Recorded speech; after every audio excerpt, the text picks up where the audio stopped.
Hi, welcome to my channel Isiko Japanese. இந்த வீடியோல நம்ம பார்க்க போற டாபிக் யூசேஜ் ஆஃப் யோதோஷ்தேரு in Japanese.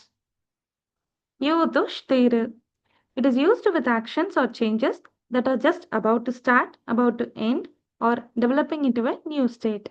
அதாவது ஒரு ஆக்ஷன் ஸ்டார்ட் ஆக போகுது ஒரு எண்ட் ஆக போகுது அப்படின்றத எக்ஸ்பிரஸ் பண்ணுறதுக்கு தான் இந்த யோதோஷ் தேர பேட்டர்னை யூஸ் பண்ண போகிறோம். ஸோ இங்கிலீஷில் ஜஸ்ட் அபவுட் டு அப்படின்ற வேர்டை ரீப்ளேஸ் பண்ணி யூஸ் பண்ண போகிறோம். அவ்வளோதாங்க, இது ஸ்டார்ட் ஆக போகுது எண்ட் ஆக போகுது. ஸோ இந்த எக்ஸ்பிரஸ் பண்ணுறதுக்கு தான் இந்த யோதோஷ் தேரு. யோ அப்படின்னாலே நம்மளுக்கு ஒரிஜினல் ஃபார்ம் தான் ஞாபகம் வரும் இல்லைங்களா? ஸோ இதனுடைய ஸ்ட்ரக்சர் வேர்பை ஒரிஜினல் ஃபார்ம் கன்வெர்ட் பண்ணிட்டு தோஷ் தேரு கனெக்ட் பண்ணிக்கணும். ஸோ தோஷ் தேரு தொக்குறதா கூட நீங்கள் ஆட் பண்ணி யூஸ் பண்ணிக்கலாம். Example sentences.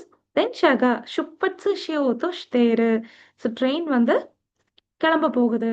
ஸோ கிளம்ப ரெடியாக இருக்குது. இட்ஸ் அபவுட் டு டிபார்ட் அப்படின்றத அந்த அபவுட் டு டிபார்ட் தான் வந்து இந்த யோதோஷ்தேரு. கைகிகா ஹஜிமுரோதோஷ்தேரு. ஸோ மீட்டிங் ஸ்டார்ட் ஆக போகுது. கனோஜோவா கொதாயேயோ தோஷ்தேரு. ஸோ அந்த பொண்ணு வந்துட்டு ஆன்சர் பண்ண போகிறாங்க. ஹனாகா இமா மசனி சகோதோஷ்தேரு.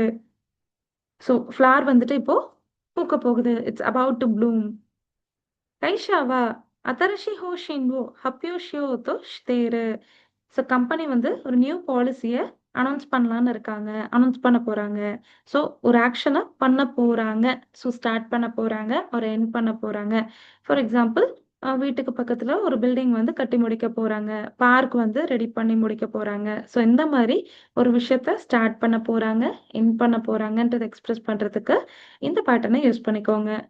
இதே மாதிரி வேறு ஏதாவது டாபிக் உங்களுக்கு எக்ஸ்ப்ளனேஷன் வேணும்னா கமெண்ட்டில் சொல்லுங்கள், நான் போஸ்ட் பண்ணுறேன். தேங்க்ஸ் ஃபார் வாட்சிங். அரிகதோ கோசைமாஷிதா.